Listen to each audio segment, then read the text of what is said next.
negeri ini sudah lama lebih dari satu dekade mengalami suatu rezim yang sangat jahat, sangat bengis, dan utamanya adalah yang telah menggunakan segala cara, menggunakan segala daya, termasuk ada penggunaan ijazah palsu.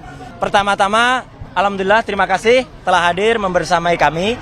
Jadi kami hadir, saya Dr. Rizwan Sianipar dan juga Dr. Tifa yang sudah ada di dalam bersama para kuasa hukum kami dan para mak-mak dan juga supporter, ada juga dari Muhammadiyah yang juga membersamai ya, yang baru mendampingi kami, dan semua yang ikut ya hari ini mengucapkan terima kasih dulu atas kebersamaannya. Dan kami ini, kenapa saya harus mengucapkan terima kasih? Karena kami hadir bukan mewakili pribadi.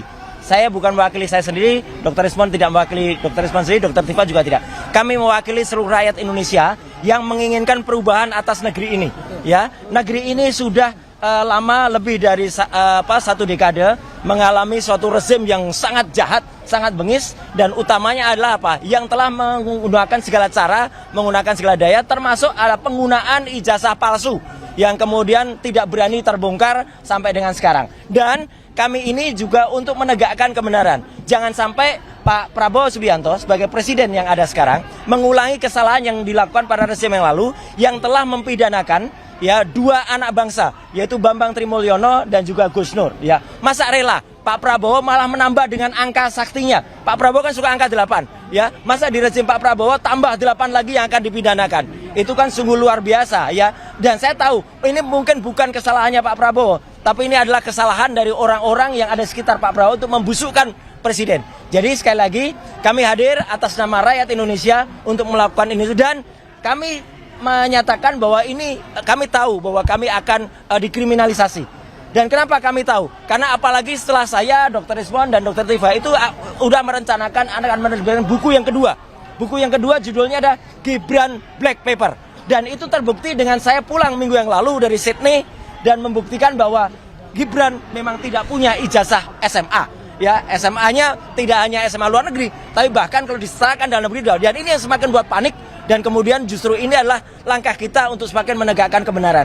Saya kira itu, dan nanti Dr. Rizwan akan menunjukkan apa yang sudah kami rencanakan, dan insya Allah dengan doa dari teman-teman semua, dengan memohon ridho kepada Allah Subhanahu Wa Taala, ayo kita tegakkan kebenaran di negeri ini. Merdeka! Merdeka! Terima kasih. Wassalamualaikum warahmatullahi wabarakatuh. Ada, nanti buktinya kita berangkat. Tapi bawa buktinya sudah ada. Yuk, yuk. Sangat siap ya Mas. Siap, yuk. Makasih, Pak Rizwan. Ya. Pertanyaannya apa? Siap nggak Bang nih pemeriksaan ini Bang? Masalah siap atau enggak, ya harusnya penyidik yang harus lebih siap untuk menuduh kami mengedit atau merekayasa. Ya, mana yang kami rekayasa? Kalau itu tidak terbukti, nanti saya berencana untuk menuntut kepolisian sebesar 126 triliun rupiah. 1 tahun anggaran kepolisian. Jadi jangan sampai tuduhan itu adalah tuduhan tanpa basis ilmiah. Apa yang kami lakukan, ada itu namanya ilmunya, ya, digital image processing. Jangan sampai ilmu tersebut jadi ilmu terlarang. Memproses citra digital atau video digital bukan berarti merekayasa atau mengedit. Itu berbasis algoritma, ya. Yang kedua, saya yakin kecepatan penanganan atau penersangkaan ini berketepatan dengan memang gerilya kami dalam membongkar, ya, terutama kepulangan dari Pak Rosuryo dari Sydney. Jadi kami memang sudah berencana, ada draft kasarnya ini, bukunya nanti Gibran Endgame atau Gibran Black Paper terserah. Yang pasti Wapres tak lulus SMA. Data itu kami dapatkan dari mana? Dari Ditjen Dikdasmen sendiri dan temuan faktual yang ditemukan oleh Pak Rosuryo. Oleh karena itu ini akan kita edarkan, kalau bisa gratis ya Mas ya. PDF-nya kalau bisa kita buat gratis, dan ini saya titip kalau mau digandakan secara gratis juga, saya titip ke pengacara. Ini worst case scenario, siapa tahu terjadi hal-hal yang tidak diinginkan, ya kan? Oleh karena ini foto aja, fotokopi semua, atau saya bagikan nanti PDF gratisnya secara cuma-cuma untuk seluruh rakyat Indonesia, bahwa kita, sayangnya negara sebesar ini memiliki wapres yang tidak pernah lulus SMA baik dalam maupun luar negeri, tidak pernah punya ijazah SMA baik dalam maupun luar negeri. Apa yang dia tempuh adalah, ini menurut Dirjen Dikdasmen, sekolah di Orchid Park Secondary School sampai kelas 10 atau kelas 1 SMA, dilanjutkan dengan diploma di UTS Insert. Bayangkan, kelas 10 atau kelas 1 SMA plus diploma yang harusnya pendidikan tinggi awal D1 itu disetarakan dengan SMK bidang akuntansi dan keuangan. Ngaco. Artinya apa? Itu kan ekivalensi yang sangat fatal. SMA kelas 1 plus diploma setara dengan SMK. Berarti wapres kita ini tak pernah lulus SMA dan tidak pernah lulus atau tidak pernah punya ijazah SMA. Oleh karena itu, Pak Prabowo Subianto jangan sampai ini menjadi dibawa ke arena politik. Kami peneliti, kami berhak meneliti dokumen publik. Kenapa dokumen publik? Karena Joko Widodo pernah menggunakan ijazah itu sebagai presiden, di samping gubernur maupun wali kota. Oleh karena itu, ini untuk kalian, nanti bisa digandakan. Saya titip ke pengacara saya, dan filenya minta ke pengacara saya nanti. Sebarkan seluas-luasnya, dan itu gratis untuk kalian rakyat. Terima kasih. Baik, Bang Gufroni selaku LBHP Muhammadiyah yang terlibat. Silakan, Bang.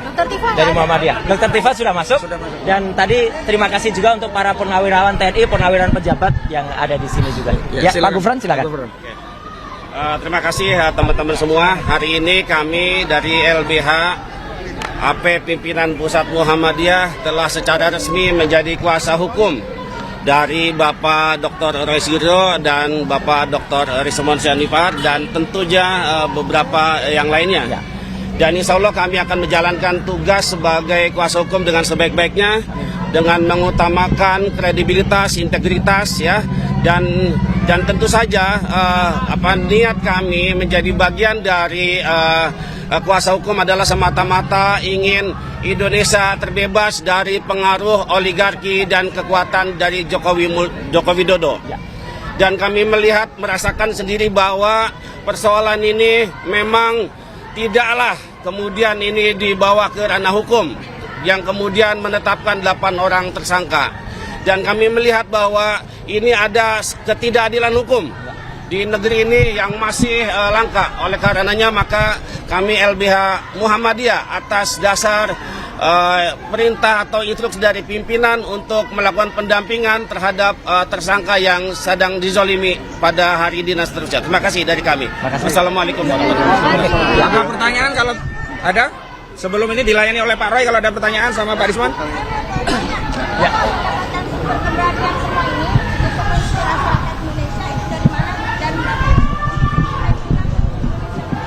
Ya insya Allah apa yang kami lakukan ini adalah bisa bermanfaat untuk mayoritas silent majority. Kita tahu banyak yang sebenarnya menginginkan ini tapi tidak bisa berteriak-teriak, tidak bisa menyewa mobil mokom seperti termul-termul yang ada di luar itu. Mereka itu hanya bagian kecil dan mereka menyewa orang. Kita sudah tahu tadi mobilisasinya bagaimana membayar mereka itu orang-orangnya. Jadi insya Allah masyarakat yang silent majority yang menginginkan perubahan di Indonesia dengan baik kita murnikan, kita dukung Pak Prabowo untuk memurnikan, dan salah satu musuh dalam selimut yang terbesar dia adalah yang sedang kami tulis di sini. Jadi sekali lagi itu amanahnya. Baik, terima kasih, saya kira itu aja ya. Cukup. Ada yang lain untuk Pak Rismon pertanyaan? Cukup ya. Oke, terima kasih. Terima kasih. Ketika ada sesuatu yang tidak benar, kita suarakan.